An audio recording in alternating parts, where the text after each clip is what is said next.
ബുദ്ധിയെ ശരണം ഗമിച്ചാലും ഏത് കർമ്മത്തിനും അടിസ്ഥാനം അറിവായിരിക്കണം. ഗണപതിയുടെ രണ്ട് കാല് ചേർത്ത് വെച്ചിട്ടുണ്ട്. എന്താണതിൻ്റെ താത്പര്യം? ഒരു കാല് ബുദ്ധി, ഒരു കാല് മനസ്സ്. എപ്പോഴും മനസ്സും ബുദ്ധിയും ഏകമായി നിലകൊള്ളണം. മനസ്സൊന്ന് പറയും, ബുദ്ധി വേറൊന്ന് പറയും. അങ്ങനെ ശരിയാവില്ല. അതുകൊണ്ടാണിവിടെ ബുദ്ധിസ്ഥാനീയനായിട്ട് കൃഷ്ണൻ ഇരിക്കുന്നത്. ആത്മാനം രഥിനം വിധി ശരീരം രഥമേവച ബുദ്ധിം തു സാരഥിം. ബുദ്ധിയെ സാരഥിയായി അറിഞ്ഞാലും ബുദ്ധിയായിരിക്കണം കാര്യങ്ങളെ തീരുമാനിക്കുന്നത്, മനസ്സായിരിക്കരുത്. പലപ്പോഴും മനസ്സായിരിക്കും കാര്യങ്ങളെ തീരുമാനിക്കുന്നത്. ബുദ്ധിയായി ഞാനാണ് ഉള്ളിൽ നിലകൊള്ളുന്നത്.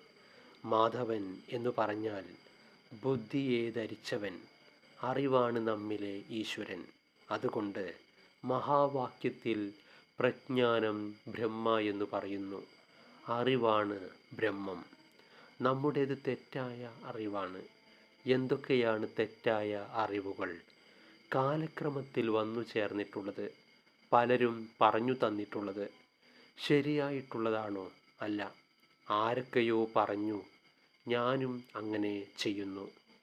നമുക്ക് സംഘർഷം തോന്നുന്ന എന്തെങ്കിലും പ്രശ്നം വന്നു പെട്ടാൽ ഒന്ന് മനസ്സിനെ ശാന്തമാക്കാൻ ശ്രമിച്ചു നോക്കൂ.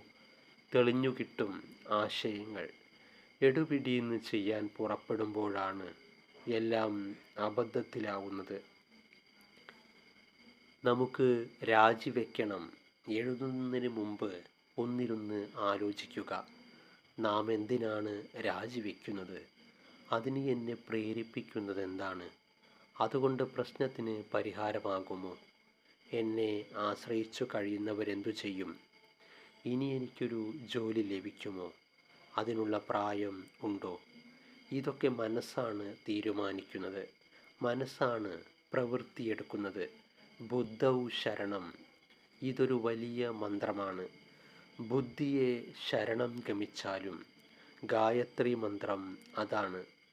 ധിയോ യോന പ്രചോദയാത്. അല്ലയോ സവിതാവേ, ബുദ്ധിരൂപത്തിൽ നമ്മെ പ്രചോദിപ്പിച്ചാലും ഭൂർഭുവ തത് സവിതുർവരേണ്യം ഭർഗോ ദേവസ്യ ധീമഹി ധിയോ യോന പ്രചോദയാത്. ബുദ്ധിസ്ഥാനീയനായി നിന്നുകൊണ്ട് അങ്ങയെപ്പോലെ ചൈതന്യവത്തായി നിലകൊള്ളാൻ എനിക്ക് സാധിക്കട്ടെ. ഓം ശ്രീ ഗുരുഭ്യോ നമഃ. ഹരി ഓം തത്സത്.